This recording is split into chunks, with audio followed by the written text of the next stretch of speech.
Nandito tayo ulit sa Motocoach para buli ng helmet. Bibiliin ko yung Evo VXR 5000, yung glossy blue.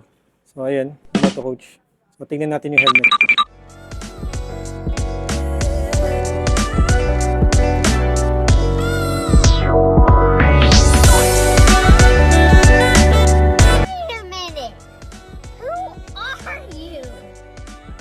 Meanwhile, So ito na. Ito na yung napili natin. Ito na yung matagal ko nang gusto.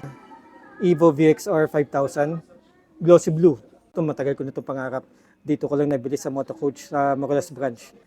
Lahat ng mga kasama natin dyan, ng mga rider, ERCP, Valenzuela, chapter, lahat-lahat. Punta kayo dito. Napakamura dito. Subukan yung bumili. Masisiyahan kayo. And don't forget to subscribe to my YouTube channel, Team Kuya J TV, at sa Facebook page natin na Team JTV. Okay guys, so maraming salamat ulit and God bless. Bye.